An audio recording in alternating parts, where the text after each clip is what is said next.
What's going on, everybody? Happy Wednesday. Hope you're staying inside, being safe. I'm Nick, joined by my producer, Rochelle. Hello. And finally, we are getting to the episode of Penn Jillette that we promised you for so long. It was one of those funny things where, the end of the Bachelor and, coronavirus, certain guests became available that were time sensitive. My conversation with Penn, like I said last week, is timeless in a sense that Penn's been around for a while, and he's just such a fascinating person. We talk about so many different things, I think you'll just enjoy hearing his perspective on life and the stories he tells. Wouldn't you say, Rochelle? Yeah, he has a very strong opinion on religion. Yeah. And atheism. Yeah, you may not agree. I mean, I didn't even know what I thought, but it was just fascinating to hear his point of view. And that's the thing. On this show, and I do at least, I encourage all different points of view, just so I think the world's a better place when we are open to listening to ideas. Doesn't mean you have to agree with it. Doesn't mean you have to support it, but it gets you thinking. And when we think, usually people become better for it. So anyways, anything going on with you? Go into it with an open mind. Yeah, but it's certainly fascinating. He's got some great stories, and I think you guys will enjoy it. But my God, we got to talk about Peter because it doesn't feel real. It doesn't feel like it's actually happening. The him being spotted with Kelley? Spotted? He was carrying her over his shoulders during a pandemic. I gotta say, a lot of weird things about that photo. From the fact that they are hanging out. Do you think she was hanging out with him when you met her? I truly don't know. I mean, honestly, I met Kelley at Chris Harrison's event, literally right before, social distancing happened. Yeah. And I posted that picture with Kelley, which Kelley and I was like, hey, let's do this picture because, a lot of people kind of suggested that, Nick and Kelley kind of thing. They shipped you guys. It was all in good fun. And so I texted Kelley hey, this is the caption I'm going to go with, et cetera, et cetera. And she made some comments where it was almost like, wait, are you hanging out with Peter? What did she say? She didn't say anything. She was kind of being coy, and I couldn't really tell. Okay. I'm gonna guess that all the speculation about they've been hanging out this whole time. I still don't buy that. Really? You think the Maddie thing was real? Yeah. I don't know Peter that well, and clearly these past revelations, is that an appropriate term? Yeah. Listen, Peter's his own man. I don't quite understand the logic there. Nothing against Kelley. It's just what? Then why did you? I don't get it. You sent her home before hometowns. Now you're hanging out with her. What about? I don't understand. That part doesn't make sense. Also, why is he flying there? Well, he's a pilot. Yeah, but aren't he's we still supposed working? To stay inside? Well, that's. I mean, you're allowed to go walk, right? Yes, the photographs aren't. It's a bad look. Photographs can be taken out of context. I mean, if Peter and Kelley are hanging out together and social distancing together, then no one's having a problem with Tyler and Hannah Ann doing all the things they're doing inside. Well, right. I mean, you people can have their. I'm just simply saying, they're not the only ones touching. Right. The fact that they're outside on a walk, people need to get outside and walk and still practice social distancing. It's still out of context a bad look. I get what you're saying, but it's just bizarre. I just don't get But I do. My point is, I do believe that Peter is still an honest and genuine guy. Yeah. I think he's just from what I've learned from him and talking, with people who really know him, he's very in the moment. He's one of those a lot like Caitlyn was, where it's just when he leads with his heart and not with and sometimes I lead with my brain now, or he's just if he's feeling it, he's going for it, and so it's fuck it. I miss, Kelley. It's, oh yeah. And I don't think I don't believe that the Peter and Madison was fake. What, don't you think it's kind of insulting though to Hannah Ann and Madison? Well, we're recording this early, but yeah, I haven't talked to Hannah Ann. I am curious, but I get a sense that if I'm Hannah Ann, like, I think she might be pissed. I would be. I mean, Madison, like, I don't fucking know, right? But Hannah Ann was engaged to Peter, right? Like we talked about on the podcast, like she can't say, I've never been engaged before. Like her next boyfriend, it doesn't matter. Like she's fine. I don't think it's like a scarlet letter. I don't see it that way for myself. But you know, I think there's a lot of people who would just like to be engaged once and then get married to that person, right? Yeah. And if I'm Hannah Ann, it cheapens it a little bit more, for sure. 100% it does. Does this make Peter a fuckboy? It gives him the perception that he is. Yeah. I don't. A picture and him hanging out with someone like does not make him a fuckboy. At 100, it does not. Like you, just because someone captures a picture with you, like he's allowed to hang out with Kelley. He's a single guy. That does not make him a fuckboy, but it's not a good look. Like it's not, you know. Yeah. Just like, couldn't you pick a girl that wasn't on? Well, that's what I don't get. I don't get, like, again, nothing against Kelley. I met her. She seems nice, like, whatever.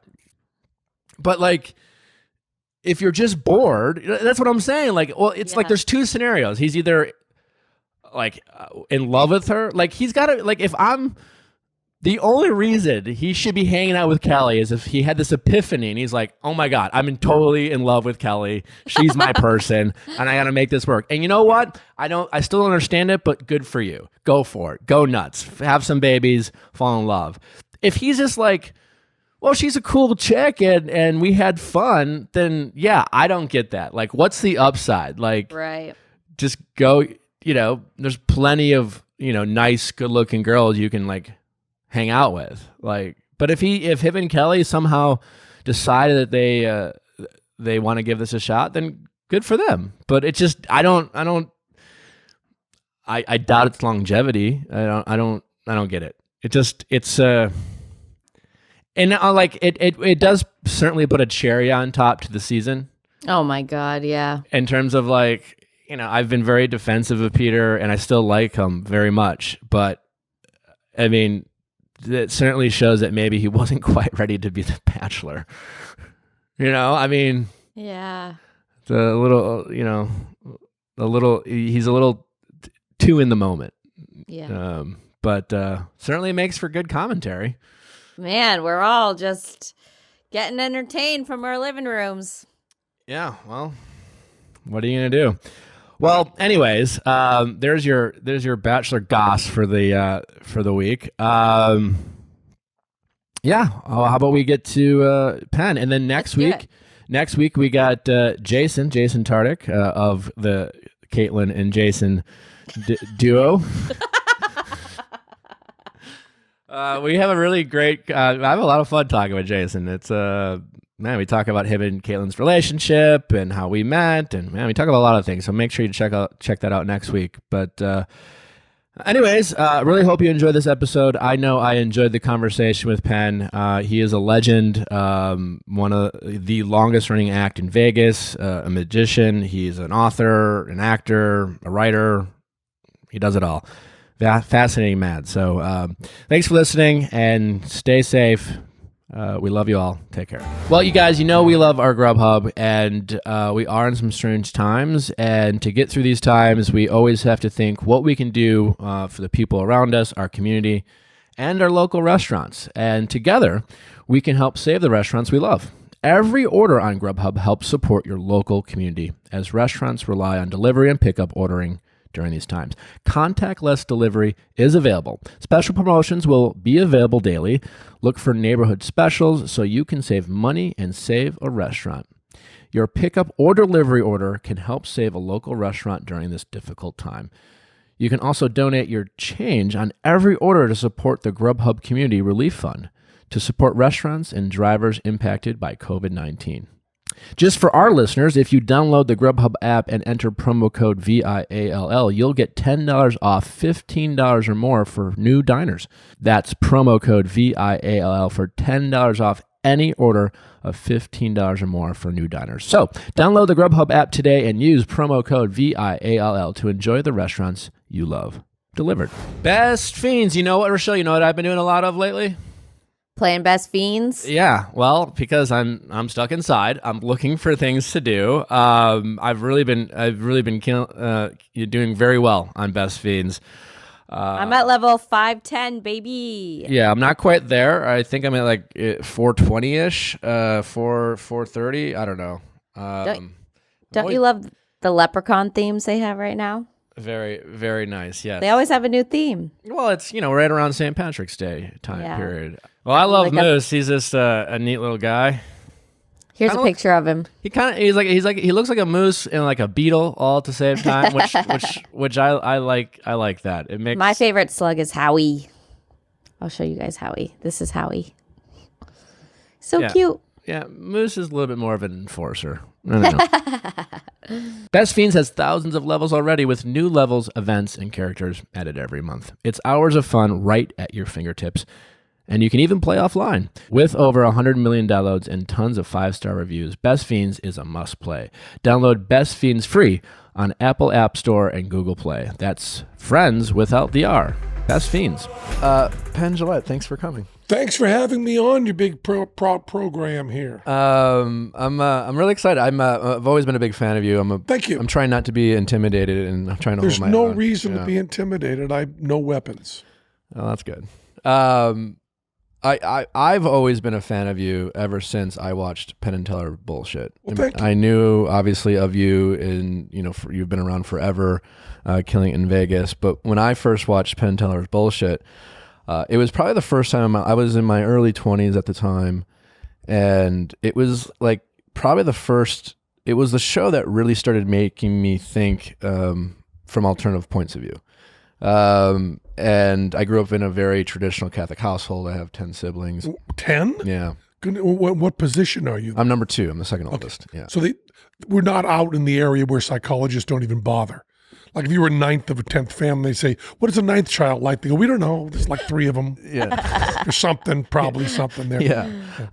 So yeah, I grew up in a, very structured and very. And where? Wisconsin. Oh, so Midwest. America's Dairy Brains. Yeah. Yeah.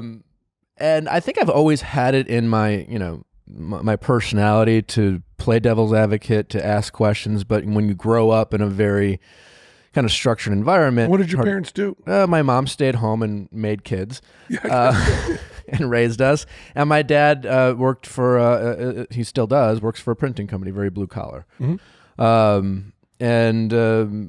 It was, my parents have become more progressive and liberal over the years, through their children, ironically. But back then there's a certain way of doing things. And when I started watching your show, the show was basically about, challenging social norms. The Catholic League, which of course, despite its name, has nothing to do with the Catholic Church. The Catholic League actually ranted and raved against bullshit. They were very, very angry at bullshit. I would imagine, yeah. Because we did a show on Mother Teresa. Oh, did you? And we did a show. My favorite line written for all of bullshit was not written by me. My favorite lines are never written by me. And it was written by one of our new writers who, when I read the voiceover, I just couldn't do it without laughing. It was, here's the Pope. He's the one who put the ath-hole in Catholicism. It's pretty good. So Catholics weren't thrilled. Yeah, I can imagine. Well, it was interesting because it started. When did you guys start doing bullshit? Geez, well, here's the very odd thing about bullshit. We pitched it the week after 9/11. And I mean by 9/11, 9/11, 2001. Yeah. It was a strange pitch, very strange pitch, because this horrible tragedy happened, and the president of the United States said, "Go on with your jobs. That's what you need to do." And I believed very strongly, and still do, that the way we should have reacted to 9/11 was to do nothing, and to go for more freedom and not for less, and make sure that terrorism didn't work. I actually thought that everybody in the United States of America should celebrate non-terrorist positions. So I thought that homosexuality should go way up, and I thought we should all do that. As a matter of fact, my move after 9/11 was to put fishnets on, go into drag, and do Rocky Horror Show on Broadway, which we weren't considering before that. But I said, if they are going, kind of like kind of backwards Phelps in the Westboro Baptist Church. He says, God is punishing us because God hates homosexuals. And I was saying, God hates homosexuals. We better all be getting homosexual wicked fast. Because now we found out that what a faith-based initiative can really do, which is crash planes into. So a week after, we had all these, there I am. See, you can see me in fishnets. See that? That's awesome. That's very attractive. Killing it. Yeah. And that was my answer to Muslim extremists. That's how you fight terrorism. Yeah. That's I really do believe that. I really do believe. But anyway, so we had all these pitches set up after 9/11, which was you were young enough that it was a very different vibe for you. I was in college when it happened. Yeah. But to be someone working and working in show business, you didn't really know what you were supposed to do. We didn't really know what was respectful. We obviously canceled our shows, but you can't cancel your shows forever. Mm-hmm. And so we actually came back. Broadway was doing very badly. So we went into Rocky Horror and just did that to bring whatever our names would bring in. I mean, for the 2 weeks we were in it sold out, and it hadn't been doing well before that. So good. But we also pitched bullshit, which is really strange because to almost all the pitches going in and saying we want to do a very skeptical show, the media was reporting that after 9/11, people were returning to religion in the United States. And they were doing all these kind of feel-good pieces of people getting together and praying. And,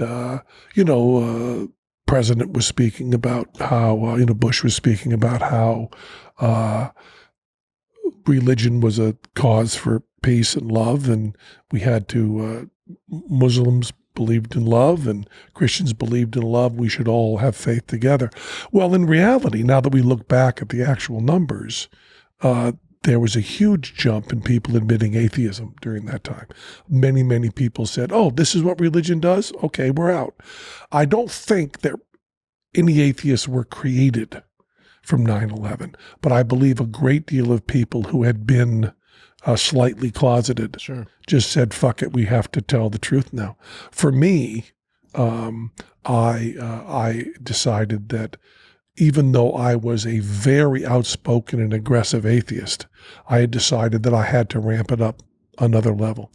So we went and pitched this show, and my pitch of bullshit was the nuts who believe in ESP and crystal healing and saints and all these crazy fuckers are really interesting. They're fascinating, wonderful people because they're nuts. And the side that's correct, the scientists, tend to lack passion. They tend to be measured. Mm-hmm. They tend to be a little less interesting because they're so sane. I said, what I will give you is I will give you the same level of nut that the crazy people have, but I will do it on the side of right. Sure. That's interesting. I said, if you're talking about the temperature, yeah, if the temperature of a nut is right below boiling and the temperature of a scientist is right about 70 degrees, I'm going to give you a boiling scientist. And that's what I was trying to do. And then because we sold it to Showtime, we'd pitched it many places, I then added, and we'll give you lots of topless women and swinging dicks. Yeah. I went back and watched it again. I was like, oh yeah, I remember this. This is great. Thank you for that. I'll also tell you, it is amazing. We had never had, because we're Penn and Teller, we're as really an asexual an act as you could possibly have. You can't watch the Penn and Teller show in Vegas, and if you were an alien species, you would have no hint that there were different identifications of genders or that people reproduced sexually. No way to get that information. I have used non-gender, non-binary pronouns in the show for everybody forever. Oh, that's awesome. I have never done, I think I can say this, in 45 years, I have never done a sexual joke with a person I bring up on stage. If you come up with blue hair or you come up dressed very provocatively, I know that I can't get a surprise laugh from you on commenting on that because you know it. People with blue mohawks know they have blue mohawks. Yeah. People of either gender wearing very short miniskirts know they're wearing very short miniskirts. You can't surprise. Wow, you have large breasts. Yes, I know. I actually bought a bra last week and I was able to see the size on it.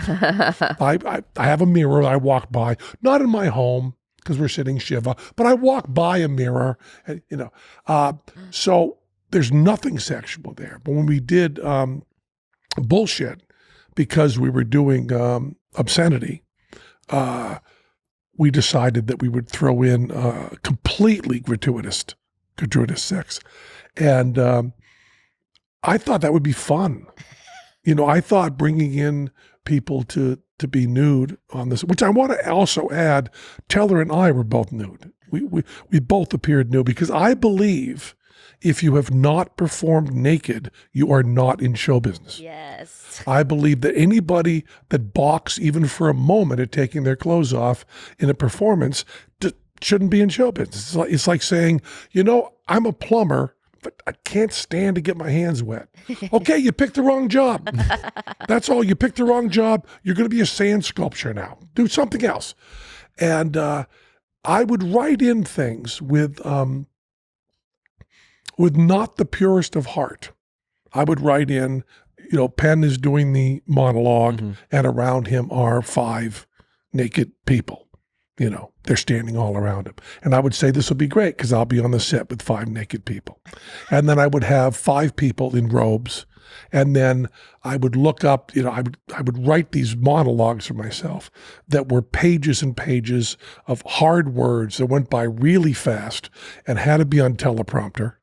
And the 5 people would come up, they'd take their robes off, they'd say action, I'd read the prompter perfectly, they'd say cut, they'd put their robes on. I wouldn't even see one swinging dick. Ah, what a bummer. You're just focused on that. Because I'm working. There's no payoff. I would also write like, Penn does this monologue while getting a massage and being fed caviar. So they would say, okay. They just let you do whatever you want. They get the caviar. Well, I was writing it and I was producing it. And so I'd get the caviar, and there'd be someone there to feed me the caviar. And then I would try one take and they put the caviar in my mouth and I go, ah. So they'd say, just give him a very small amount of caviar so he can read the prompter. And they would go like, boom, 1 spoon, boom, off the set. Never even see the person feeding me caviar. So it's the only thing I learned about writing for yourself is don't write in running. Smart. Don't write that the lead character runs a lot. Just don't do that. You get just really tired. Well, I watched one of your episodes last night. You were on a treadmill. Yeah, you were panting. Don't write in running. Just leave running out of it. Well, everyone, we know we're spending a lot of time inside, and when we do that, we want to make sure our places aren't too stinky. I mean, wouldn't you say, Rochelle? Yeah, I got my diffuser, my Natural Habits diffuser going, and my roommate's actually, it's like calming us both down. Yeah, it's so nice. Don't be like using Glade plugins and Febreze air fresheners. Those are chemicals and toxins, not good for you. Use healthy essential oils to scent your indoor air with USD organic essential oils.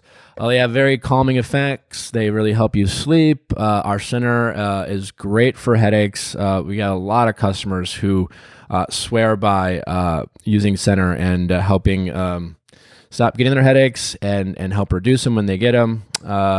Protect is great for supporting immune systems with those properties, and Release, always great for helping you sleep. And actually, I like using Rise the most. I always wake up to it. It's very refreshing, has a nice stimulant. But anyways, check out Natural Habits at nhoils.com. Supplies are limited just because, I'll tell you what, running a business during these times is weird. Supplies and vendors, and it's just amazing how things are affected. But we'll still do 20% off for you with code NATURAL. That's 20% off code NATURAL. nhoils.com for USD organic essential oil blends, whether it's in a roll-on form or a pure essential blend to put right in a diffuser. We have you covered. So check us out and be safe and be well. Have you always been that way in terms of like going or just questioning things and social norms? Because again, what I loved about the show is at a young age, for me, it was, you kind of made it okay for me to ask questions that I was told to do a certain thing or think a certain way.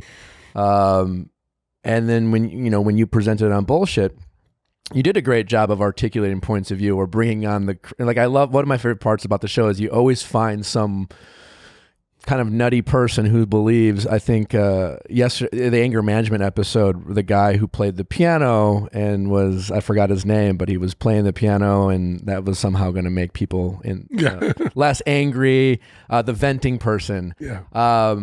But have you always been that way? Because for me, it really allowed me to start asking certain questions and I felt like for me, I was being less of a sheep, so to speak. Well, I am also from a conservative family. Okay. Church of the Covered Dish Supper, Congregationalist, Western Massachusetts. Very puritanical. I've never had a sip of alcohol in my life or any recreational drug. My family didn't seem to know alcohol existed. Generations of no alcohol. And, my parents never talked to me about drugs because drugs did not exist. It just was not part of anything we thought about. I would talk when I was on Saturday Night Live, they would talk about me avoiding the temptation of drugs and how that takes so much time. And I would just go to do nothing, not climbing Everest doesn't take any time at all. Not drinking takes no time. It's zero time in not drinking. So I was brought up in the church, which I believed in completely. And my parents were older. My mom was 45 when I was born. So I was raised almost by what would be generationally grandparents, sure, especially in that time when I was born, 55. And then I went to youth group, and I had a wonderful pastor at our church, and I was searching, as anybody who's 15 or 16 should be. I would also say as anybody who's 65 should be searching. And I read the Bible, and I came in with a lot of questions. And finally, and it's very hard to state this in a way that doesn't sound unpleasant, but it was very, very pleasant. The minister, we had the youth group in discussion, and the minister called up my mom and dad and said, Penn is in the youth group, and he is doing a better job at selling atheism to the other members of the youth group than I am doing selling Christianity. Oh, no. And we've asked him to be vocal in the discussions and asked him to read the Bible. And he's done all of that. And he's asking me questions that are hard to answer. And I think it would be better for everybody if he didn't show up. Oh, what? Oh my gosh. And the minister. How did your parents react to that? They were like, well, okay. My mother. At the time, did you realize you were trying to sell atheism, or did you? No, you were just asking questions. A lot of You're questions. Trying to understand. A lot of questions. You know, I first was bothered by the Bible's essential disrespect for the family, especially the New Testament. How so? Well, you know, Jesus does say explicitly, you need to leave your family and follow me. Many, many times. There's disrespect for friends and family and love. And I'm from, you'll hear many, especially people in comedy, talk about, with a great deal of pride, their dysfunctional families. And that's not true for me. I had unconditional, complete support. My dad never got the memo that he was supposed to give me conditional love. It was unconditional love. And my parents were older when I was born and had all their problems out of the way. I mean, did not raise their voices in the home. Were kind and supportive. That doesn't mean we didn't argue. Sure. But kind and sweet and supportive. And so was the minister. And I really do believe if you want to drive someone to atheist, treat them wonderfully. Take away their fear, make them feel loved. And, you know, when I tell people when they're talking about how do I get so-and-so more interested in atheism, I just say, give them the Bible and love them. The rest will take care of itself. Have them read the Bible and contrast it with how you're treating them, and they will come screaming out going, there's no God. And my dad remained Christian until the day he died. And my mom became atheist in her 80s, which is not as uncommon as they'd like you to believe. Really? Many older people. Usually the people think that, you know, you get closer to death, you turn to God. Yeah, although numbers don't bear that out. Many people, it's not usually a big movement, but many people, last 10 years of their life, will start abandoning religion. It's not uncommon. But my mother, the church, which they had been, my parents were certainly not wealthy. My dad was a jail guard. They tithed and gave a lot of money to the church. My dad was the choir director. My mom played piano. My sister did the grounds and all this stuff. And there was a pastor who was lesbian. Oh. And this was when I was an adult. So I was 40, 35 or 40. So my parents were, you know, in their hitting 80. And the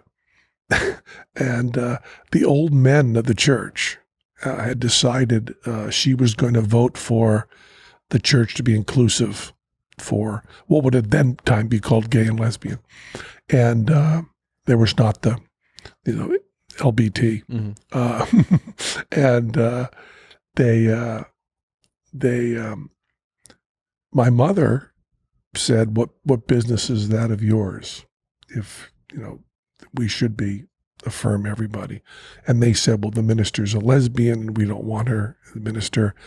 And my mom said, phooey on your Bible, and quit the church at the age of 83 in support of a lesbian minister. Oh, good for her. And I said to my mom, you know, Pastor Shirley is going to come to the house and she's going to say, you know, just because this thing was done not right does not mean you should abandon your religion. Sure. There's still a lot good for you. She's going to do that, Mom. And sure enough, Pastor Shirley showed up 2 weeks later and said, really good you did that. It's about time you lost your religion. So there you go. Wow. So my mom died an atheist. My sister died an atheist. My dad stayed steadfastly Christian. And, you know, one thing I learned, you know, I pitched bullshit. I'm embarrassed and ashamed of this. But I pitched bullshit in a cynical way. I do not like cynicism. I do not like satire. I do not like sarcasm. Oh, really? Oof, do not. Really don't. Okay, tell your story, then I want to keep curious about that because I'm often sarcastic and cynical. Oh, I do not like cynicism. I mean, Bill Maher and I have been arguing about that now for 35 years. But I did do this thing that was cynical and makes my skin crawl to think back on it. I told Showtime when we pitched Bullshit, I said, a lot of people won't like it. They'll really hate the show, but they'll still watch it. And that means they'll send letters, and that'll be really good, and you can make money off this, which was not something I would say now. But what surprised me, and so I expected to do this, there's this thing that atheists do that I find fingernails on chalkboard. And even good friends of mine, Richard Dawkins is a good buddy of mine, and Lawrence Krauss has done it, another good friend of mine, and even Sam Harris. They will read their hate mail. This is what a Christian wrote to me. They wrote me this hate mail. And it's disingenuous because the real crazy hate mail, like the people that have threatened my life and police and stuff, these are not Christians. These are mentally ill people who happen to identify as Christian. Sure. Right. Big difference. Right. Totally. Big difference. And we do this politically all the time too. So-and-so was a Trump supporter and he went and shot up these people. Well, he's not a Trump supporter. He's a person that shoots up people. Yeah. And then he decided to also say he voted for Trump. Yeah. And we have to be very careful because whoever we attack for doing that's going to be on your side eventually. There's going to be an atheist shooter. There's going to be, every kind of shooter because the shooter's the important part. It's not what they had for breakfast.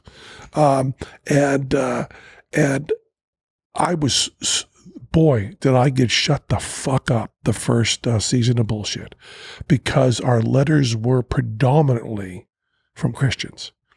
And the letters read a variation of this. Dear Penn and Teller, I watched Bullshit. I love your passion. I love how hard you're thinking about this.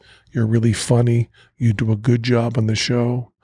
I believe in Jesus. I'm a follower of God. I'm praying for you. I hope you do well, but you're doing a great show. With love. Boom. Yeah, I like makes me want to cry. I love that, right? That's what most of the fucking letters were. And those were the ones that I would read. I would read those aloud and go, okay, yes, Richard Dawkins, we both had police protection because crazies wanted to kill us. But how many of these are you getting? Because the fact is, Richard, you're getting a lot of fucking these. Yeah. And it was just beautiful. It's wild because, I'm listening to you talk, and it's so very interesting. And a lot of our listeners on the show are on both sides, and a lot of religious people, and just in the world that we have right now, that's the thing. It's just like people.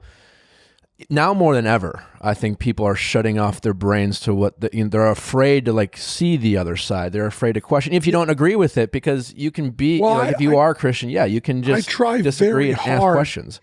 I try very hard to not even now. I'm contradicting myself. I try to use the pronoun they to fight gender stuff. I try to never use the pronoun they when it's them and us.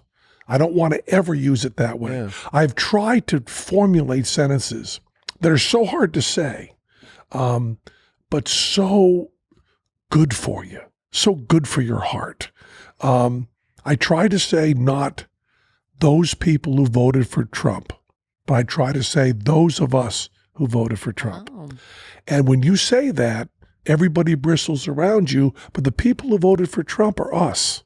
Yeah. And by us, my latest thing is I try to see the world. You have two choices. You can either say you're one of 7 billion, or you can say you're an individual. Anything between there, I don't want to hear. I don't want to hear there's Christians and atheists. I don't want to hear fucking sports fans. I don't want to hear there's Americans and everybody else. You got the whole world, or you got you individually, and nothing in between. That's really fascinating. So when you say people on both sides, I want to just negate that and say, no, you got people. I like that. I mean, you even mentioned that on your episode about the death penalty. And at the end, we killed, I forgot his name, but so-and-so, where it's, when you say it that way, it really makes you think, we are part of the collective. But that was the thing about Bullshit. Bullshit was an incredibly Pollyanna show. Every show ended up with this incredibly American hippie, peace and love, find somebody, love them, be kind to them. So we had to put in so many motherfuckers and naked people so people wouldn't say, Jesus Christ, what is this fucking Mr. Rogers? All we were trying to do, because essentially I believe everything Mr. Rogers says. That's essentially my point of view about love. But I want to conceal that, which is why I throw in the word cocksucker. Well, that's great. I really appreciate you sharing those stories. I mean, it was always one of my favorite shows, and not to give you too much credit, of the but really, naked people. yeah, but the naked people, and it just really made me started thinking about the world differently. And it really just it made me feel safe to ask questions that sometimes we don't always feel safe to ask, especially in our circles. And also change your mind. Yeah. People, because bullshit has remained on, it's still on. You can still watch it. People don't realize it's been off the air for 10 years. So people will write in to Twitter and say, how could you say this with all the information out there? And I always try to remind them that we are unstuck in time. It's not even an HD. I went back and watched it. It was like it's still in the yeah. It's not anything. But so yes, when they say, "What have you changed your mind on?" I go, "Well, everything." Sure. 10 years is a lot. Everything changes. Yeah. So you mentioned cynicism. You're not a fan of. What do you mean by that? I'm curious because I don't even know if I even understand what you're saying. Skepticism and cynicism are two different things. Skepticism is wanting as much evidence as you can get for a point of view. Cynicism. And cynicism is thinking that everybody's motives are questionable. Sure. Bill Maher proudly says he's a cynic. I believe that cynicism is the lazy way to appear cool. Because when you roll your eyes and act cynical and go, yeah, of course that's the way it goes, there is a certain kind of cool and very old-fashioned cool that comes out of that I just find repulsive. Because if you look at the 7 billion people on the planet, we're going to round off the numbers now, 7 billion are good. People are trying to do their best. People are really, really trying. And I was homeless for many years, hitchhiking around the country. I'm carny trash. I've been around very rough environments. And for me to look back on my life, trying to think of someone who I believe their intentions were evil, it's a very difficult thing to find. Yeah. And one of the things that separating our country so much is using the word evil instead of the word wrong. The word wrong is really useful. It's a really useful word. You and I are talking. We try to agree on the facts. We make our point, and you say, you're wrong. Good. We can go from there. You're evil. So you know you're wrong, but you're sticking with it because you're trying to, when someone says, well, we're Democrats because we want people to be fed and healthy and taken care of, and you go, no shit. That's exactly what the other side wants. They just might be wrong about how they're going to accomplish it. And that's what we want to discuss. And starting with evil is what cynicism is, and starting with wrong is what skepticism is. I love that. That's great. And so you can be very contrary. Yeah. Well, but don't question the motives. And I think there are people. I mean, there are people at levels of mentally ill who are actually trying to do bad things, and there are people that are so beaten down and so hopeless and have lost so much that they actually will strike out and try to do damage. But those people are rare. And then when we look at them deeply, those people are also suffering terribly. Do you feel happy people don't go around throwing rocks? Yeah. It doesn't happen. Do you feel like you growing up in the conservative religious household and then kind of becoming an atheist and expanding Do you feel like that's kind of framed it? Because when you were just talking about that, I thought of, the world I grew up in, and then coming out to LA and moving to a bigger city and becoming more progressive and having more liberal thoughts, where sometimes I get frustrated where I go home, I hear one side kind of shouting their points of view, and they think everyone out here is nuts and crazy and wrong or evil, and then everyone sometimes out here, you listen to people talk about the other. Talking about out here, they're kind of right. But I'm just saying this too. Everyone thinks the other person's a certain way, and they're so steadfast. Where I'm sometimes like, well, there's a little bit of truth here, there's a little bit of truth there. Yeah, you don't want to make the mistake. There's a very sloppy mistake you can make, that when you've got two extremes, that the truth is in the middle. The truth is never in the middle, but that does not mean that the extreme has to go with the hate. I mean, when I changed from kind of a Hollywood liberal to a what would you call classic liberal, actually, in terms of economy, a libertarian. It was a friend of mine who just sat with me for hours going, no, you're wrong, man. You're wrong. And just laying stuff on me. And he was not sweet. He was not solicitous. He was not manipulative. Never accused me of being evil, but said, man, you're so fucking wrong. And that's the way I believe that saying someone is wrong is the most respectful thing you can do.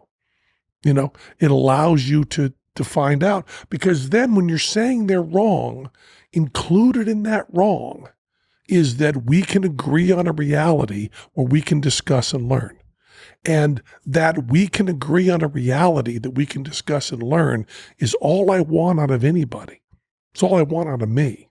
By the way, when you're proven wrong, you learn a lot more than when you prove someone else wrong. Yeah, it's not that much. I mean, I like to be right, but it's way more interesting when someone's just like, makes you go, wait. Oh, yeah. Holy shit. I can't.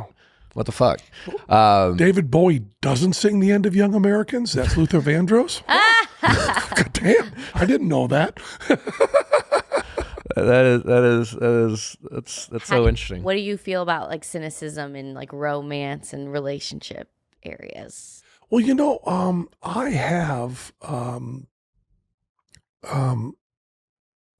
I don't understand why everybody isn't having a lot more sex. And I don't understand why people are frightened by getting their heart broken, because that's wicked fun.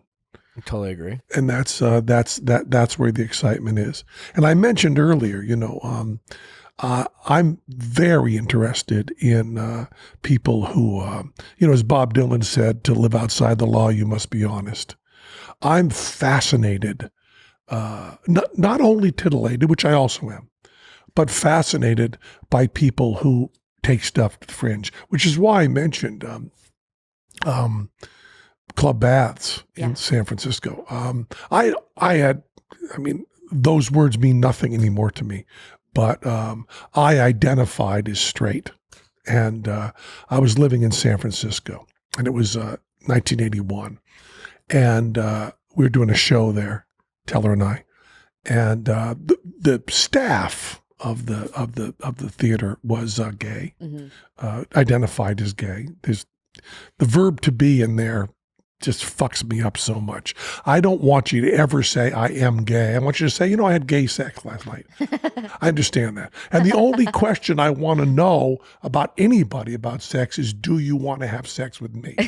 That's the only question. I don't care whether you call yourself gay or whether you call yourself straight. The only question, it's my business. It's actually my business whether you want to have sex with me. Anything else has nothing to do with me. No, I'm not in the Venn diagram. Okay, let's talk about something else. But I was the bartender, who identified as gay, said how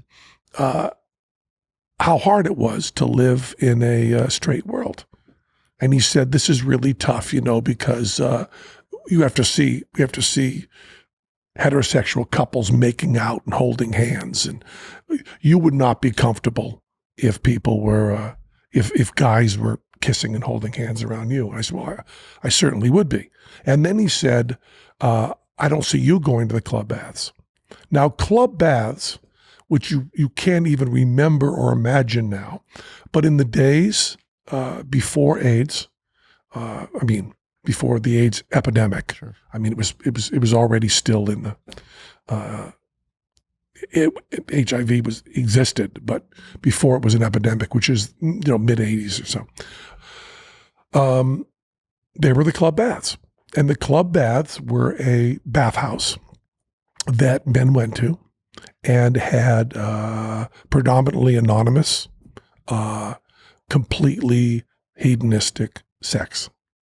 And you got there and you put a towel on and you went in, and what your religious people and what your conservatives would say would be that they just went to fuck anything like animals, and kind of correct. And you would not ever consider a straight person going to club baths, because why would you be there? Yeah. What would possibly be your motive? So he said, I don't see you going to club baths. And I said, when you going next, I'll go with you. And he said, well, I'm going Sunday, but you don't want to go there. And I said, yeah, I'll go. I said, I'm not uncomfortable with people having sex. He goes, well, this wasn't a challenge. I said, I'll go. And he said, well, you have to be a member. I said, okay, I'll join. How much can it be? And he said, well, that'll put you on all sorts of lists. And I said, any list that you're on, I'm happy to be on. If the government decides anybody on the list of club baths is going to jail, I'll share a cell with you. Let's go. And he went, it'll be really awkward. And I said, okay, I've been awkward before. We'll go. 1981. Like even now, like some people might be listening going, wow, but this is 81. Yeah. My friends were still going to bathhouses in the 2000s. I think they're still. Oh, yeah. They still exist. No, they still exist. Yeah. And that kind of stuff but I'm still just saying exists. to have But I'm saying that in the pre-AIDS days, there was a kind of freedom. It was completely carefree. It was completely carefree. And it was also, there was no worry associated. Now, obviously, there was a lot of worry, and there's a lot of other diseases, and I'm not just diminishing that. I mean, there's all sorts of hepatitis, and there's all sorts of venereal, and there was all sorts of problems, and people were suffering, and don't get me wrong, but it was different. It was just markedly. Yeah. And I talked to another friend of mine, and who was also identified as straight, who said, I'll go with you. And I went, okay. So I was living with a woman at the time, and I said, I'm going to club baths. And she said, what, you're gay now? I said, I don't know. I said, it'd be fun to find that out. I said, I have no intention of having sex, but if my penis gets erect, I'll fuck. If that opportunity is there, let's find out. And she said, okay. And, to my friend, she went, so you and Elliot are going to, and I said, yeah, we're going to go. We're going to go. And then on the way over in my, this is so embarrassing to say, I said, I feel a little bit like we're being disingenuous going there, because I feel like we may be representing ourselves as being into something we're not into. So we'll just go kind of as a couple, and we'll kind of, hold hands, and we'll be going around there. We won't make anybody uncomfortable. It'll be really good. Now, seems like when you go into the, we had to be members. It was like it was not nothing. It was like $200. Wow. And a membership card. And then you go in and they give you a towel, like a towel, not a bath towel, but like a small towel. Like a hand towel. A hand towel. And then you take all your clothes off. Oh my gosh. And then you go into this place with kind of a Greek type architecture, and there are baths, and there are porn rooms, and there are workout rooms, and there are fuck rooms, and there'd be a door open and a guy just laying on his stomach waiting for anybody to come in and fuck him who wanted to. And there's probably 800 people, 800 men walking around, and the towels are mostly hung over the arms, and people are blowing each other everywhere, and sex going on, and me and my buddy are walking in. Now, and this is so embarrassing, please forgive me, I kind of thought there'd be people coming up and kind of hitting on us. And we'd be going, no, we're not here. So we were there for like an hour and no one talked to us. And these are people who... Were you a little offended? Who famously fuck anything. But I'm not in that. You know, and my friend who brought me there, George, who, I mean, sadly, was dead of AIDS a few years later. My friend who brought me there, George, he was off in a room, boom, instantly gone. And we're sitting watching gay porn and holding hands, and people are fucking all around the room, and no one's looking at us. So finally I said to my friend, okay, stop holding my hand. I want to walk around. So now I'm walking around going, hi, how you doing? Still no one's talking to me. So I was at Club Baths for 4 hours. And I don't know what it is about me, but at Club Baths, I was invisible. No one paid any attention to me at all. So we were there for 4 hours. And now this is the part of the story. This is why I don't tell this story much, because the sadness is so deep. I don't mean to be disrespectful. But when I've done the arithmetic, they don't know the exact dates that patient zero, the flight attendant, was at Club Baths. But he was there Sundays, which I was there. He was there the summer I was there. And he was there most, about 2 Sundays a month. Wow. And I went to 1 Sunday that summer. So I was probably walking through there as the plague began. I mean, it's just chilling. And also many of the men I was walking among were dead shortly after, and in horrible ways. So this is a good-natured, cute, funny story during the back, it's almost telling a cute story about being at Auschwitz. And I want to make very clear that I mean no disrespect to the horrible suffering there, but you have to try to put me in the time that I was in when there wasn't a plague there, when I was risking Hep B or Hep C, but I wasn't risking AIDS. And I knew I was risking Hep B and C just by, my doctor, who was gay, my doctor said, people go to Club Baths are compelled to go. You're just going, and would you have lemonade? I said, yeah, they had drinks. I had some lemonade. He goes, see, these are men that you're the only straight patient I have. You shouldn't be the one who's going to Club Baths. Stop it. So Elliot and I came out, and we just said, we can't pass for gay at Club Baths where nobody that walks in the door is gay. We can't pass for that. And I said, there's the expression, couldn't get laid in a woman's prison with a fistful of pardons.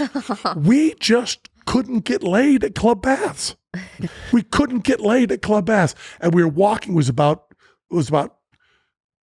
3 in the morning, 4 in the morning, and we're walking through the streets of San Francisco, and we started laughing so hard about how unattractive we were. We were hysterical laughing, and we fell into each other's arms laughing on the street, at which point some high school kids went by, said, faggots, and threw a beer bottle at us. No. And we went, yes! somebody thinks that we could. So that was my adventures at Club Baths at that time. Wow. There's a dating story for you, a terribly failed dating story. But speaking of, so obviously you had girlfriends, and so when you were doing these things, you've always been adventurous? Have you always dated women who are like, oh, I guess you're going to do that? Or have you ever had to, explain yourself a little bit more? I have been, I've been married now 15 years, and I'm 65 years old. But in years previous, I would have girlfriends who wanted to keep things more traditional, but they sure didn't last long. I hear you have a unique way of breaking up with people. Well, yeah. I would, for a long time, people would really enjoy my company for a couple, 3 years and then get sick of me. The novelty really wears off. I feel that way about me sometimes. I'm interesting for a moment. I become just shtick. I discovered this thing. I think I kind of invented it. Called tattoos of blood. I was at the Harley convention, the big meet Harley, which Milwaukee, yeah. And it was the 90th anniversary, I guess. It was back with Bobcat Goldthwait and Judy Tenuta and those guys. We were doing a show on that. And everybody's getting tattoos. And I didn't want a tattoo, but I also didn't want to come off as being less strong than the others. So I asked if I could get a tattoo without ink. Now, ink is a coagulant and a lubricant. So if you don't have ink on the needle, it hurts more and it bleeds more. But it only lasts for like 3 years. And I would say, well, this is the greatest thing in the world because my relationships last about 3 years. So I got a buddy of mine, Tony Fitzpatrick, a great artist in Chicago, great artist. And he did, and you can just see ghosts of it on my arm. He did a whole big heart, my girlfriend's name in it, and it was all in blood and stuck there and beautiful and strong and ripped and God, it was great. And then 3 years later, she was gone. It was gone. Great. Perfect. I offered my buddy Lou Reed. I told him that I could, he could do with a tattoo needle all the credits to the album New York on my back in tattoo needle and just blood. And he said wrote a song called Tattoo of Blood about me. And I wrote an article in the New York Times called All the Pain and None of the Gain about getting tattoos of blood. And it was great because I wrote this whole thing about how much fun it is to feel that intense pain. And we had a letter to the editor that came in and said, is Mr. Jillette suggesting that our children do not have enough ways to hurt themselves and should find more? And I said, well, I'd like to answer that. Yes. But so the tattoo of blood lasted about the same amount of time. And then the other thing, I should go through the list of things that sexual partners I've been involved with have hated about me. I like to work all the time. So I like to do all the time. So after going out with somebody for about a year, this is, way back before I was married. After about a year, they start saying, you'll never take time off. You'll never take a vacation. That's one of the big things, Also the fact that I'm crazier than a shithouse rat. Those are the two things that tie together. So what I discovered was when things are getting really, really tense and I'm being pushed by someone I'm dating, I just say, because I have money, I just say, we're finally going to take a vacation. We'll go to Hawaii. Because I hate Hawaii. I don't like Hawaii. I can't picture you there. One bit. So, I'm sure the people there are wonderful. Sure. But beaches and shit, who cares? So, I'm a leather jacket kind of guy. I'm not a beach guy. Fuck that. So, I like scuba diving now and again, but Jesus, come on, Hawaii. If you want to live in paradise, what are you going to talk about? So, so I would get a nice hotel and airfare and fly over. I only did this like 2, maybe 3 times. And I fly over with the girlfriend. And then you have me not working. I'm sneaking off to write stuff on my laptop and things. And it's bound to lead to a fight. Yeah. And then about 2 days into the vacation, I let the fight escalate. And then I go, listen, room's paid for. You got your return ticket. Enjoy yourself here. Find a guy on the beach. Bang the towel guy. Have a blast. I'm getting the next flight out. I'll go home. Have a good time. You maroon him in paradise. And it's great. That's thoughtful and abrupt at the same time. And they can get laid and have a blast in Hawaii. They're going to have a blast, right?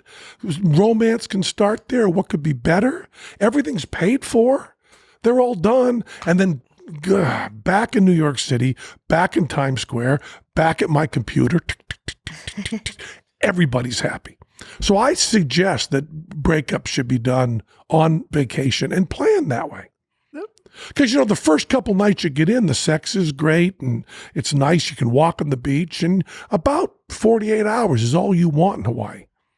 So plan 7 days, do 2 days, boom. The concept I kind of did, yours is a little bit more efficient because there's an easier out, but I would just move in with them. They would, we would be struggling, and it just feels wrong. I don't know. And then they would suggest we'd move in. I'm like, I don't think we should. And I was like, you know what? You're right. Let's just move in because give it 3 weeks and we'll be killing each other. Yeah, my friend Godot suggests that instead of honeymoons, we should do right before marriage. The couple goes off on a really extreme and difficult vacation. Camping. Like you got to go camping in the Amazon. Yeah.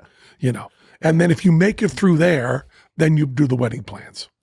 Absolutely. I'm starting to think like first date shouldn't be like things we enjoy. It should be escape rooms and camping and fight something that will stimulate some sort of disagreement. Yep. Because that you don't really know who you are until you are not getting along. Well, the most dangerous thing that anybody ever said to me about dating, and this is a virus, more dangerous than COVID-19. Because once you have this in your head, it's just horrible.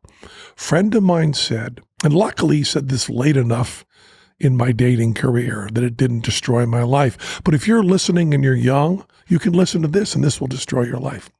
When you go out on your first date, you're sitting across from somebody, try to think what habit they have that will drive you crazy in a year. If that goes through your head, oh man, horrible, miserable. Everybody should do it. Totally. I completely agree. Yeah, totally. Because it's and usually what it is the thing you might even think that's really endearing at first because it's different, you haven't seen it before. Mm-hmm. That's the very thing that's really going to piss you off and you'll end up breaking up with them for. But I also believe that,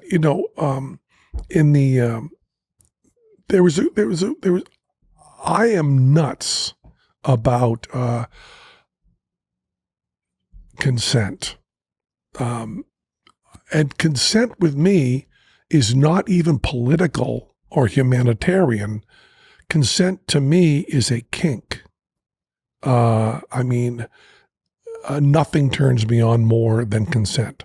So when, I think it was Antioch College, way back in the 90s, before the Me Too movement had really kicked off or anything, had this rule on their campus, this hippie campus in Ohio, that was in the news and ridiculed in the news, that you had to get written permission before kissing someone. Oh, kissing. Yeah. Written permission before kissing someone. And this was heavily ridiculed all over. Sure. And I read it and went, greatest thing ever. I love this so much because I will not, before I was married, would not consider going out with someone unless there was, and usually because I've had email since '84. I had email early enough that the only people I could write to were Steve Jobs, that's why I wrote to Bill Gates and Steve Jobs. What'd you have for breakfast? That was my emails. So I went to email very quickly. So I would never go out with anybody unless we knew exactly what was going to happen sexually. Wait, and really? Consent was all laid out. Yeah. I wouldn't consider it. Wouldn't consider anything. I would not going to have that discomfort and guessing. I also don't want to be out with someone who has different plans than me. And because I never had a drink in my life, and because if someone at that time, now I don't care because I'm married, but at that time, if someone ordered a glass of wine with dinner when we were out, I would just pay the check and leave. nice talking to you. This is really great. I don't know what you're going to eat, but I'll leave my credit card here and I'll sign it and put in anything you want and a tip. I'm out of here. Yeah. Why? Because I didn't like to be around people who drink. See, I went to, when I went to high school, I notice I don't say graduated. When I got out of high school was 73, which in rural America, until the opioids crisis, that was the big drug time. Everybody in my high school, I went to a rural, very bad, dead factory town high school. Everybody was drunk, stoned, tripping balls all the time. I was always sober. I got full scholarship anywhere I wanted to go. And I said to the guidance counselor, promise me a school where no one is drinking, no one's doing drugs, and I'll go. But otherwise, I don't even want to be around them again. I don't want to be around drugs. I just don't want to be, I hate them, because all we'll do is they end up playing the Grateful Dead. I don't like that music. And so I would be really against that. And I'm the only person, I believe, who's never smoked marijuana, who's been on the cover of High Times magazine, because I pushed very hard for legalization, because I want all drugs legal. By the way, all drugs. Why? Completely legal. Because if you don't have the right to put whatever you want in your body, you're not living in a free society. And if you don't have the right to be stupid, you don't have freedom. No one needs freedom to be smart. You need freedom to be stupid. I do a lot of stupid shit. You want to do stupid shit, that's fine. That doesn't necessarily mean you want to be in the same room with me when I'm doing my stupid shit. Feel the same for you. So I used to be a real nut about that. So I would like to, all the stuff that people complain about taking the romance out, I am so in favor of, because you want that to be time efficient. I also don't want to be, when I was dating, I did not want to be out with someone who didn't find me attractive. And the idea that people say, well, you have a few drinks and you loosen up, you don't really know until then. Good. If you don't really know until then, we're not going to go out now. Oh. No, I like that. Yeah. I like a level of passion. First of all, and this is, I don't think there's any difference between men and women or gay and straight. I think there is no difference whatsoever. And what can you explain? No difference. Individual differences are so much greater than group differences that the group differences become completely uninteresting. If you prove to me, if you can prove to me that there is a racial quality that people share who are from a certain place, I can give you exceptions within the sample. Okay? So any trait you want to attribute to cis female, any trait you want to attribute to that, I have got in my phone the phone number of 10 cis women who will beat you on that front on the masculine side for every single thing you can come up with. So all that matters is individuals. And I am never, I'm not saying I'm categorically against it, but I will never sleep with every woman and man on the planet. I'm not against it. Just there's a time element. Yeah. It's just not practical. So I'm only going to be having sex with individuals or groups of 2 or 3 or whatever. Single digits probably at a time, right? So I'm only dealing with individuals. So the fact that there may be some aggregate is totally uninteresting to me. It's like telling me, well, yeah, men are taller than women. That makes no difference to me at all. How tall is the person I'm talking to? That doesn't even give you that information. It doesn't. I have many male friends who are shorter than many women friends. And that's just a clear one that you can just mark on the wall with a little pencil. Okay. But all the emotional ones follow those same things. So I don't happen to want somebody, if it's a date, which I think the word date has to include some possibility in the future of sex. Yeah. Has to. I've been on a bunch where that was not No, my... but the possibility. But was it considered? Not even considered. Like, I feel like sometimes you just feel like you should try, but you don't. But is that from both sides? But to Penn's point, it's like you don't go on a date. Like it's called hanging out with a friend if you don't go with the But like someone will ask you out and you'll be like, I'll just go on a date with them, but I in no way plan to have I've never gone on a date with someone in that position where I didn't think... But that person asking you out is that, yes. They're maybe considering sex? Yeah. That's all I'm saying. Yeah. So I see what you're saying. what I would say is if I were asking you out, I would find out in advance. So you'd never be uncomfortable. Yeah. You're not going to be uncomfortable, right? Yeah. Because that's putting pressure on you to say, oh, is he going to... What do we actually intend? By the way, your answer could be, I'm really not considering having sex with you at all. Mm-hmm. And that's a perfectly okay answer. Okay, let's go out. Oh.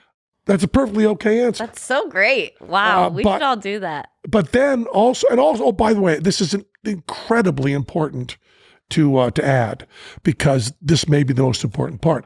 You can change your mind at any instant. Yes. We're only talking about consent and intent, but you can change your mind. The sex act can be happening. Yep.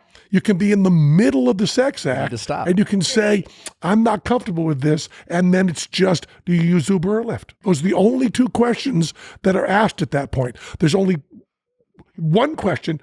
Do you use Uber or Lyft? Not, why are we stopping? Right. What's making you What's uncomfortable? wrong? Right. Are we going to do it again? None of those questions. I don't give a fuck about any of those questions. Is it Uber or Lyft? Because there's some labor thing with Lyft. They weren't treating their drivers fair. So I call Uber. It was Uber. So Uber. So you don't want to call Uber? Oh, we're not going to talk about whether you were comfortable with my penis there. That doesn't come up. It's Uber or Lyft, and also. We completely respect your decision on Uber or Lyft. We're not even going to argue about that. I'm not going to say, well, Uber did have that thing with the driver. No, we're not even going to do that. And you can do it in mid-stroke. You can change your mind. And right before you finish. Right. Yeah. And I have been, I've been tested on that. Yeah. I've had people absolutely guarantee what the whole evening was going to go, and then just go, I don't know what it is. I'm not into that. It's just boom, gone. Mm-hmm. Just fucking gone. That's great. And I want to be, I wanted, when I was dating, before I was married, I wanted to be known as the person who's easiest to say no to. Oh, beautiful. And I had a huge number of women friends, identified female friends, and they would come back to me and they would talk about this guy they went out with who wouldn't fucking give up and and they would tell me all these horror stories, and I would just say to them, I'm not going to be one of them, never, in any situation, doesn't matter. And sometimes that would turn into a negative thing. I had women a couple times who, said they weren't interested, and then said a while later, well, I didn't mean I wasn't going to be interested forever. And I went, oh, okay, but I'm not going to try to convince you. Because first of all, let's not even talk about morality. The morality is crystal clear and solid, but let's talk practical. Okay? If you're going to go to the trouble to take your fucking clothes off for someone who is on the fence about whether they want to have sex with you, wouldn't you be better off reading? Yeah, or just jerking off and then reading. Yeah, sure. Yeah. Sure. I mean, it's just if you have one little bit of doubt in your mind, I'm going to rather spend that time with Nichols and Baker reading a book. There's just no doubt about it, because all we care about is the passion, and especially, the jerking off thing is a real thing. We have access to such wonderful, beautiful masturbation material that, and have for years and years and years, that there's never any sort of need, and that kind of stuff is just nonsense. Yeah. You can just go. That's why you can stop in the middle of anything. okay, you get in the Uber as quickly as you can so I can finish this. I mean, this is all very interesting, and I love that you're saying it, because obviously with the consent and sex, but so much when it comes to dating in general, before we even get there, your point of view is great because it's clear, but so many of us are afraid to ask the questions of which we're most likely going to hear no about. Oh yeah, but those questions are so fun. I guess I should not give her name. I won't. But it'd be so much funnier if I really did. But what a tease! I know, but I'm thinking about it, and I know she wouldn't mind, and yet I still don't think it's proper. But I had a woman that I went out with for a while, and I talked to her. I said, do you want to have dinner?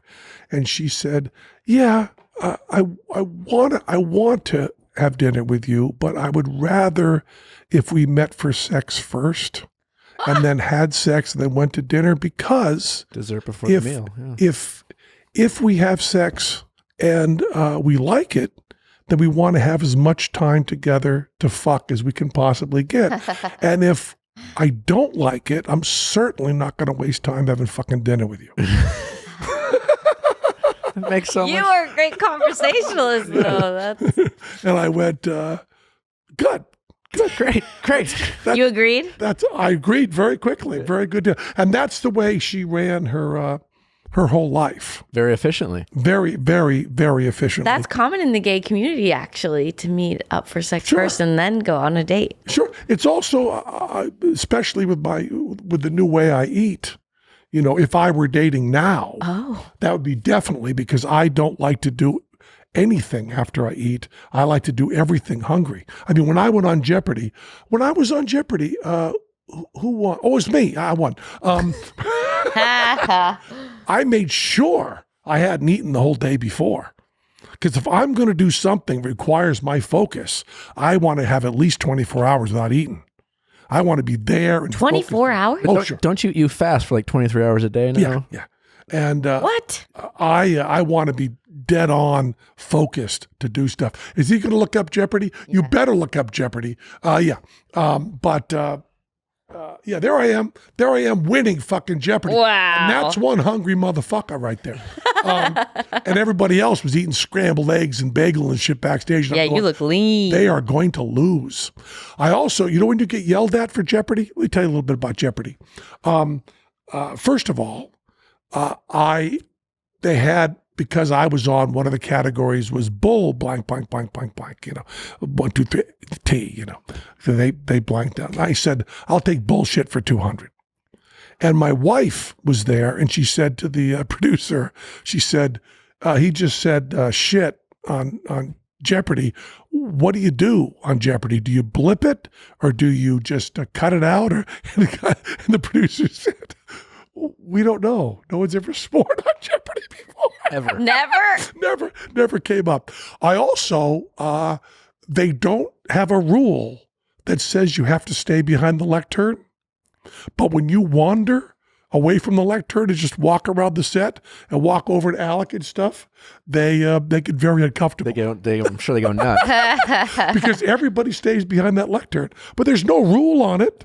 So I would finish my question, and if someone else had it, I'd just wander over, stand next to Alec, and watch him.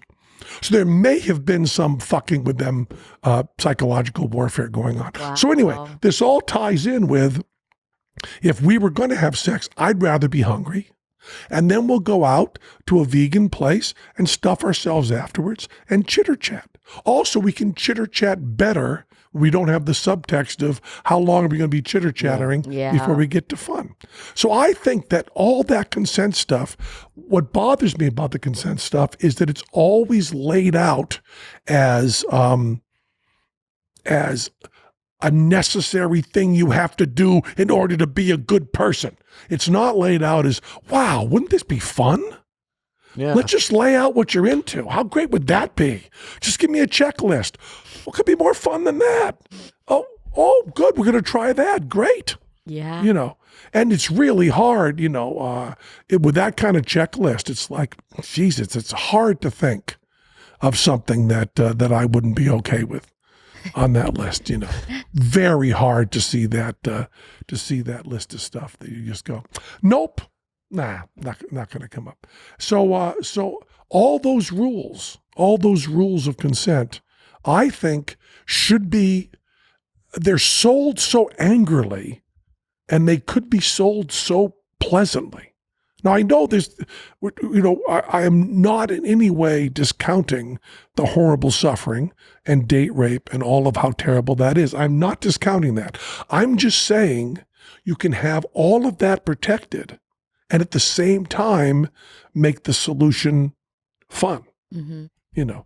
And also, I need to say it another time, and you can change your mind. But it's really nice if you know what someone's intent is, because often, especially a person with my personality, my intent does not change. And I'm not talking about sex. I'm not talking about sex here. I'm talking about everything. Very rare. I am a non-spontaneous person. I'm just not spontaneous at all. I plan the dive. I dive the plan.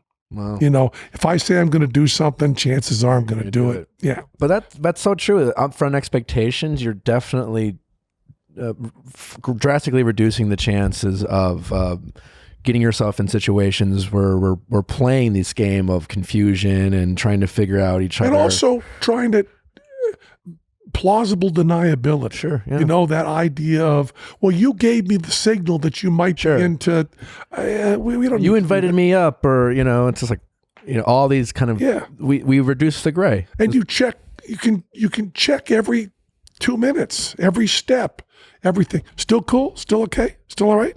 Yeah. Boom. It's great. And it's, I just don't see how, and then, you know, I have a good friend who, reminds me that if you've never had a drink of alcohol and never had any drug, you cannot read the paper. It's impossible to read the paper, because I read the news every day and I say to my friends, how did this fucking happen? How did this happen? And they go, they were drunk. And I go, oh, it doesn't say that. They go, it's assumed. It's assumed that every article you read in the fucking newspaper, you idiot, that everybody was drunk. Everybody, including the arresting officer. Now just shut the fuck up. Don't act so naive. You know, how did they end up with, you know, with 4 vans inside the house? They were drunk, you know, and I just forget that entirely. You know, I went to the trauma unit in Vegas. The best trauma, supposedly the best trauma unit in the world is in Las Vegas. Medical trauma unit. Makes sense. And that's why Roy of Siegfried and Roy got his head bit off by a tiger and lived. Any place else in the world, he wouldn't. When the shooting happened in Las Vegas, every single person that got to the trauma unit lived. Wow, I didn't know that. If you get to the parking lot of the Las Vegas University Trauma Center, you live. Wow. The guy, we went to deliver a check, not our money, but Caesars gave a big check to them, and because we were working there, they brought us in as figureheads to give them the checks. We get to hang out with the trauma guys.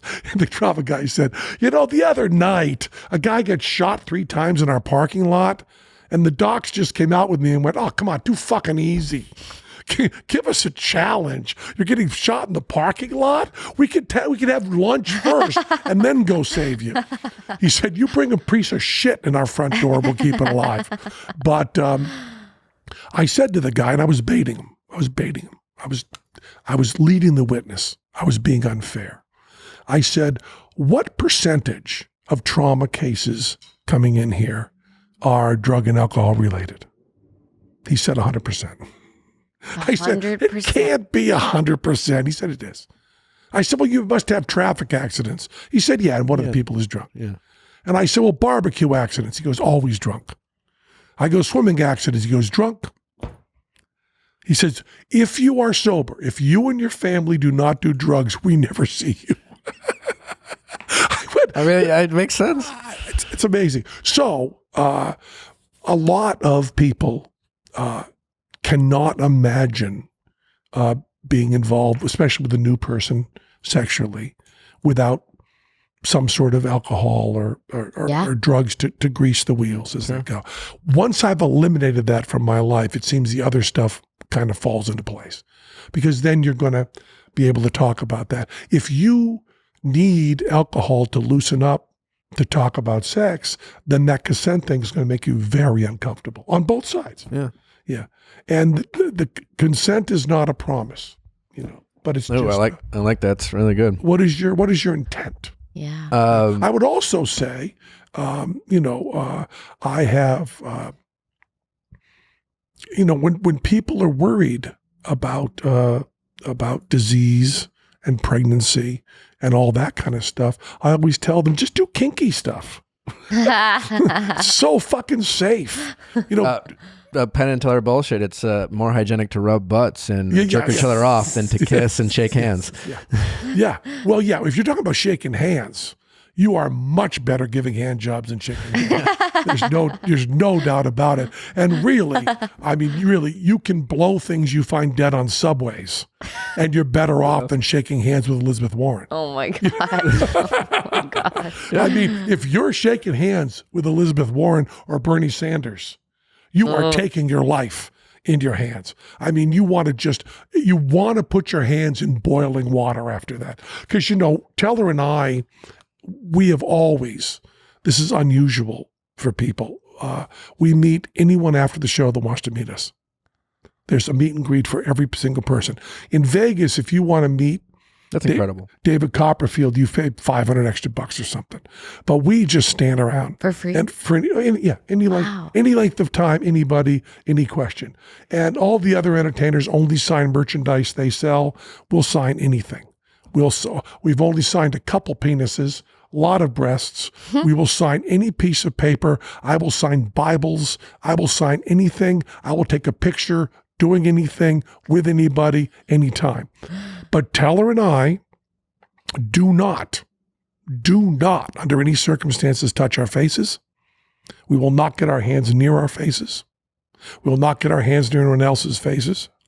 And we go backstage, and we've done this for years and years, and we have ER surgical scrubs that are used to wash up to do surgery. And they're in plastic containers. They're expensive. They're just for doctors going to surgery before you glove up. And my father-in-law is a doctor, and I asked him the brand, and we get them shipped directly in from Medical Supply. We go backstage. We do not touch anything in our dressing rooms.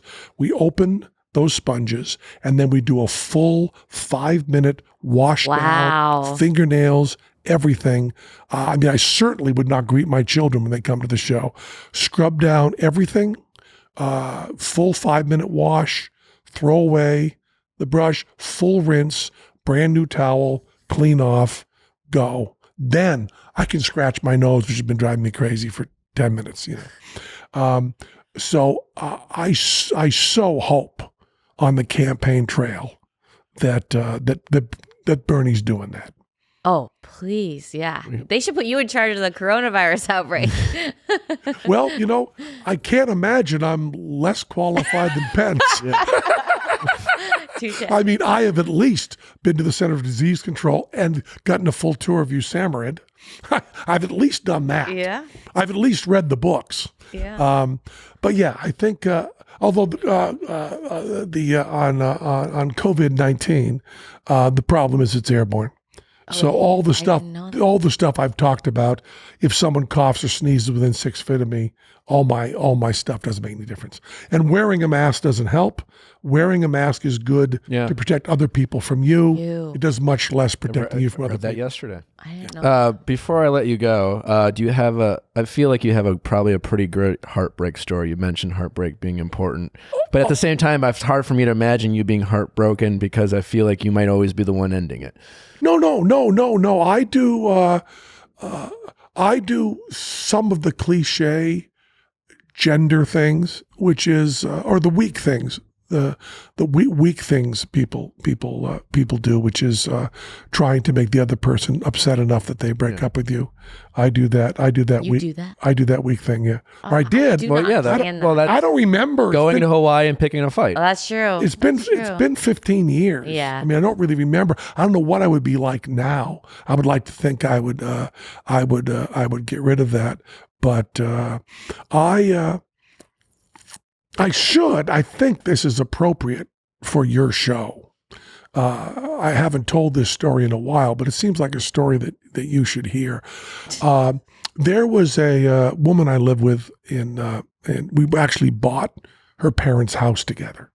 We were living together in L.A., actually in Orange County, Fullerton, and I got the gig to go to New York and to go off Broadway.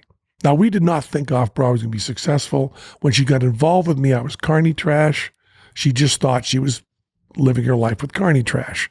She did not expect to live her life with someone who was a successful off-Broadway. So I went and I said, we're going to go off-Broadway. We'll be there for 2 weeks. We'll get shitty reviews, and I'll come home, right? So I went off-Broadway, and we got a blowjob in the New York Times. They just loved us, and went to Broadway, and and it began to strain our relationship because my phone calls were filled with, talking to Bill Murray and Paul Simon, and she was still, working at a bartender at a strip club, and so finally, she broke up with me. And at that time, I was still one of those weak people that when someone breaks up with you, that's when you fall madly in love with them. Yep. Sure. It's the worst kind of thing you can do. So I had decided, I was doing an 8-show week off Broadway, 8 shows a week, which is a Broadway schedule, which is hardcore. But I decided that I was going to, and she had moved out, and the house and she'd moved in with a lesbian friend of hers who hated me, met me a couple times and hated me. It's always a good idea to move in with someone that hates the person you're moving out of. It's a good plan. We all do it, If you don't get along with a friend of yours' spouse, you're the one that person's going to come to when they have trouble. So she'd moved in with the person that hated me the most in the world. And I was doing this crazy thing. We have 1 day off, and I was going to fly from New York to L.A., in violation of my contract, by the way, and then get back in time to do the show, 2 days later. And I was going to fall into her arms, declare my love for her. Everything would be okay. Okay. So I flew out there, and it was sad and terrible and miserable and awful. And I was living a rather opulent lifestyle then because I was very successful, and she was living a kind of student lifestyle with her lesbian friend. But I was there, and, we talked all night, and then she was on a futon, and I could sleep on that futon, but there was no sex. And it was kind of sad and melancholy, like it always is, and I couldn't sleep. I could not sleep on the futon. She fell asleep. So I got up, and I'm in this small place with a lesbian who hates me. And when I can't sleep, I sleep in the bathtub. I sleep many nights in the bathtub. What? I read and I sleep in the bathtub, and I sleep in there till it gets cold. So they didn't have a bathtub. So now I'm panicked. So I decide to take a really hot shower. So I go into the one bathroom, they got 2 bedrooms. I go into I take a really hot shower. I say, I'm trying to get myself sweating and miserable. I'll be able to sleep on the floor. It'll be really good. I'll pass out. Good. Got to get back and do the show. So I'm in the shower, and I take a really hot shower, and I get out of the shower, and there is no towels. No towels at all. No towels in the bathroom. Not like old or used or anything, just no towels. Towelless. So I open the door, and there's 2 doors. And one of them is the bedroom with the woman who hates me, and one of them might be a linen closet that has towels. But I am now standing there naked. And I know that if I open the door to her room naked, not only will this be terrible, but there may actually be prison time involved. So I'm trying to peek under the door, which I also think now I'm on my hands and knees, naked, peeking under the door. So I'll go back. And so I go back in and there's a blow dryer. And I go, oh man, I'll use the blow dryer. So I take the blow dryer and I turn it on. And I go, wow, this is fucking great. And I turn it up on high, everything. And I'm using the blow dryer all over my body I'm going, wow, this is drier than I've ever been. This is the greatest thing in the world. I love this. And I'm drying. At that time I had hair down my back and I'm drying my hair. I said, never used a blow dryer. This is great. And then we come to the cock and balls, perineum, and asshole area. And I go, this is great. And I put the blow dryer directly under my balls. And I go, wow, these little wrinkles in the testicle skin, these have never been dry in my life. I mean, I've used the blow dryer in that area, and it's game fabulous. changer. It's fabulous. And then I'm right on the perineum, and I go, this is great. Not even the slightest bead of sweat. This is great. And then I come up under my cock, right? And I go, this is great. So I grab the head of my cock by the very tip of the pee hole, and I stretch it out and up, and I take the blow dryer, which has now been on for 10 minutes. Oh. The blow dryer has been on for 10 minutes. Oh, no.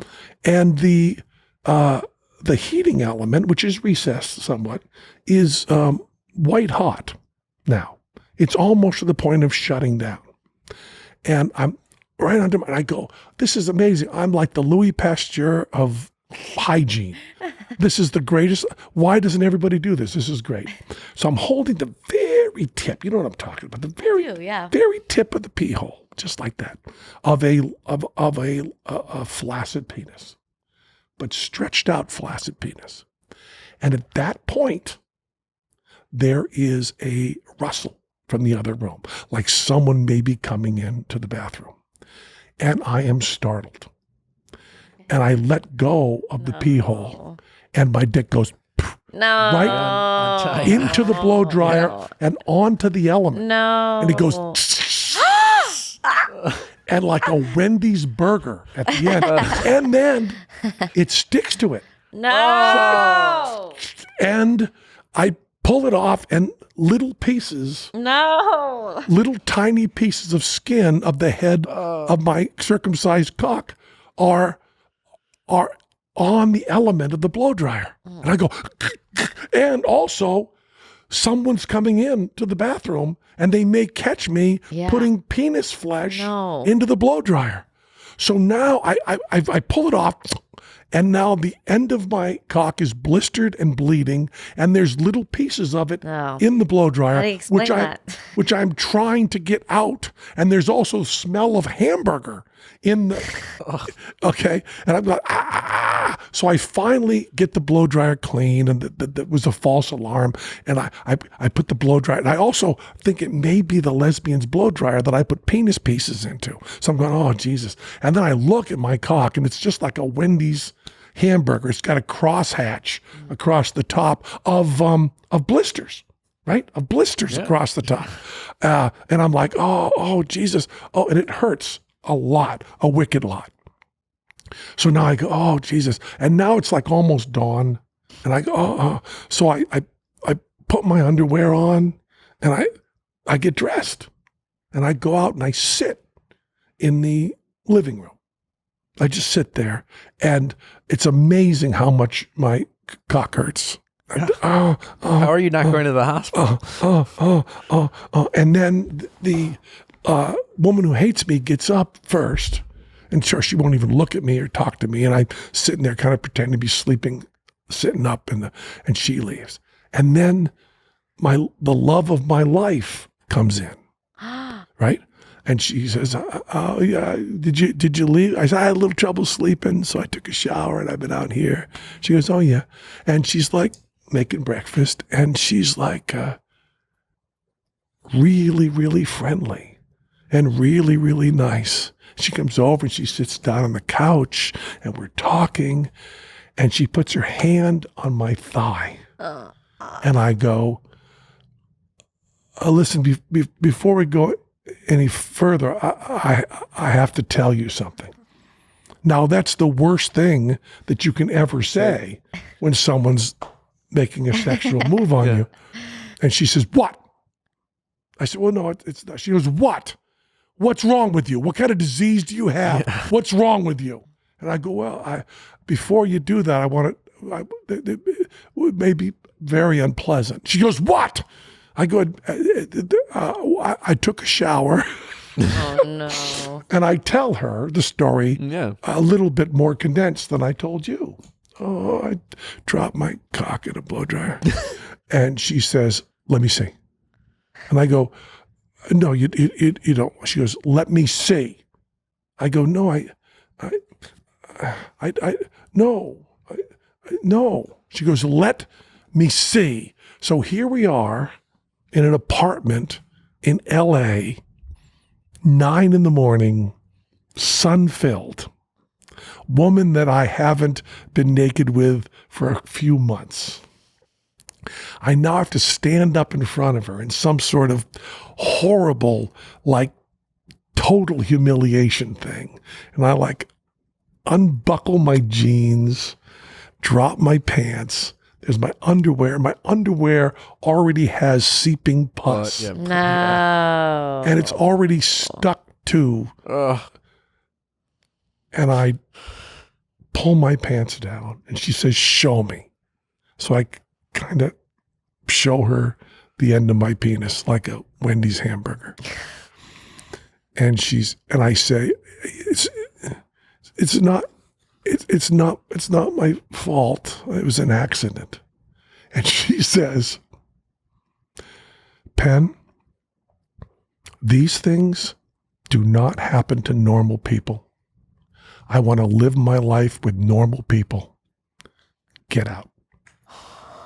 So I go, okay, and I pull up my soggy pus underwear and I pull up my jeans and I buckle them up and I go out and stand. Would you call me a cab? Because this is the 80s, sure. Right? Would you just call me a cab? Yes, I'll call you a cab. Just get out. So there I am, standing out in front. Takes then I go sit in the airport. You have to fly back to New York like that? For 7 hours, sitting in the airport, then fly to New York, and then directly on stage. So that is the blow dryer. What do you need more about this? I think we got it. We're gonna play one little game and then we'll let you go.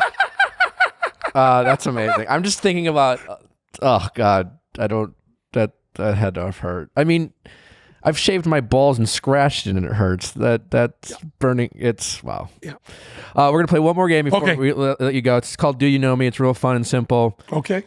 We like to ask simple questions and then figure out who knows you better. And then if you have an anecdotal story, which I'm sure you're good at sharing. And then we like to learn more about our guests this way. So it's called Do You Know Me? With Penn Jillette. Okay. Question number 1. Does Penn have any hidden piercings?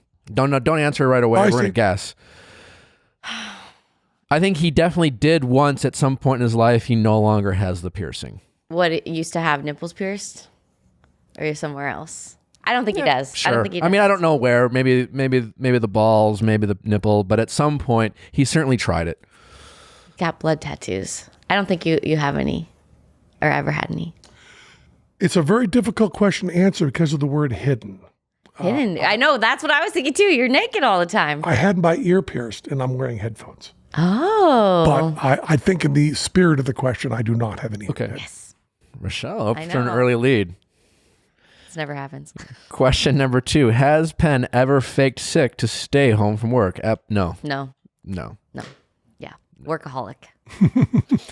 I don't even know what that question means. Yeah. But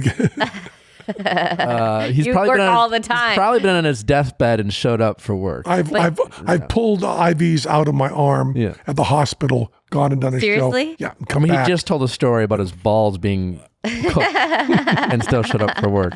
Penis dropped in. Yeah. Good penis. The head. My balls did not drop into there.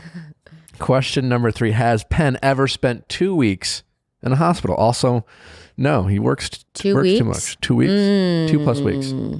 I think maybe, yeah. I think something happened. I'm gonna say no. Well, when I was 3 weeks old, I had a hernia operation that was operation. when I was lifting a piano. No, I was 3 weeks old. I don't know what it was. 1955. 1955. I think I might have been. I don't know. That information is now gone because my mother, my father, my sister are dead. So anybody that had that information is dead. Wow. So it might have been around that time, but not in my adult life. How old was your sister when she passed away? We didn't even get to the weirdness of my family. Yeah. My sister was 23 years older than me, and we were the only two children, really? and same parents. So they either planned their children 23 years apart, or I was an accident. Wow. You probably don't have that much of a range in the 10 children in your family, right? Is it 23 years? No, yeah. I mean, I'm 6 months. I have an older sister. I'm 6 months closer in age to my father than I am to my youngest sister. And then I have an older sister. So there's a 25, 26 year gap. Okay. So just imagine my mom was that, 47 when she had the youngest. but no one in between. Yes. That's essentially what we get. That is insane. Yeah. Question number 4. Has Penn ever brought donuts to work? Definitely not now. Definitely not now. I don't know. I feel like he's a great boss, but donuts are too basic. And yeah, I'm going to say no. We were working with Disney, and it was not going well. We're working with Disney again. It is going well. Good. This back there was with Lorne Michaels at Saturday Night Live. We were working with Disney in the 80s. Wasn't going well. And we had a female producer. And I had been to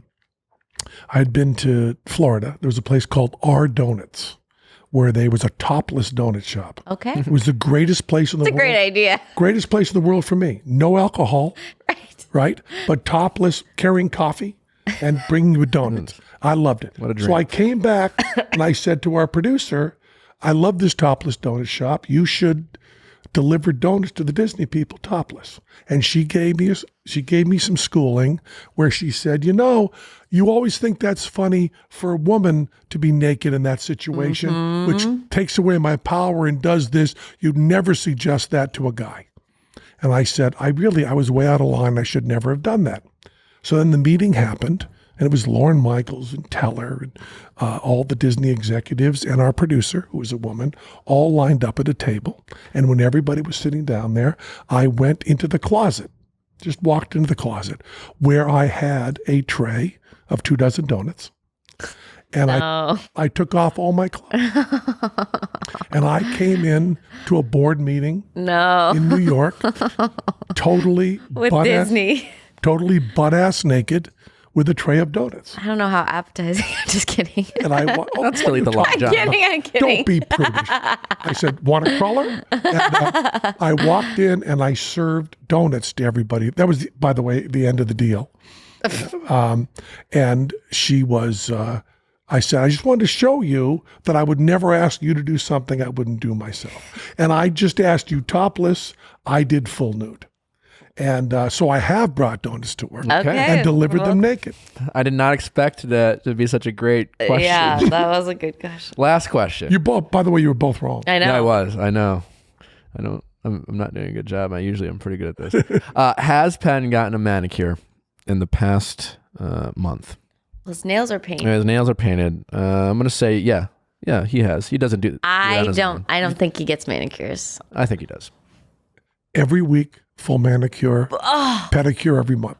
Yeah. Oh, that's every week? Every month? Every week I get a manicure. Every month I get a pedicure. Wow, you got a better schedule than me. That sounds nice. And look at that. They have glitter on them. I did. And this is for my mom. I wear my mom's nail polish and my dad's rings. Oh, really? That's really sweet. And this used to be a little thing when my mom was alive. When I would go on Letterman, I would just do that and say hi to her. Sure. That's so cute. So I've always had, because I did that in order to mock her. When I first started juggling and doing magic, my mother said, keep your hands looking really nice to people looking at your hands. And I took her nail polish. Did you mean like this? And I put nail polish on. And that was done to mock her. And then I did it all the time. And then it was mocking her, then it turned to respecting her, and then it turned to signaling her. And then you would want to say, my mom died the first day of 2000, that it's remembering her, but that's a nonsense thing to say because I'm such a mama's boy. I remember her every second. But now my daughter, who is 14, has started lying and telling her friends that I do that because of her, which I believe my mom would have approved of completely. My mom would have approved of that shit. Yeah. My mom would have. That's great. Would have handed the baton to my daughter. Penn, thanks so much for coming. Well, thank you. It's been an honor for me. What have we learned? Get full consent before you go to dinner. My favorite Have part. sex first, and you can change your mind. Don't drop your dick into a blood ration. Yeah. And you can change your mind after consent. Oh, you can always change. You can always change your mind. Yeah, but that's the problem. You know, you can often I take that as such a given. Oh, it's not. If you don't say it, it makes the whole consent thing ring hollow. Yeah, I mean, and so it's really not. In fact, with a lot of guys, it's like once you, oh wait, what do you mean you change? Like, no, there's anger and frustration, and pouting, and well, first of all, you do not have to guarantee no pouting. Oh, I mean, I myself wouldn't do it. yeah, but that's for ego reasons. But I think you're always allowed in every situation to pout. really? Okay. Yeah. You know, I was brought up in a family that would not raise their voices in an argument, but we would pout. Yeah, you know, that was the entire rearing was my parents going, oh. That was the worst, you know. That was just, oh, okay. well, thanks so much. You're doing incredible things. Writer, director, producer, actor, magician. Still the longest running show in Vegas. History. In history of Vegas. Longest running show in Vegas history. That is incredible. You have an amazing podcast, Sunday School. Yep, Sunday School. Penn I could probably talk for so many hours about. I was listening to your podcast on the way in, and check everything he's doing out. It's fascinating. It's been a real pleasure, and thank you for coming on. Pleasure here. Thanks for listening, guys. We will see you on Monday. Thanks for the coffee.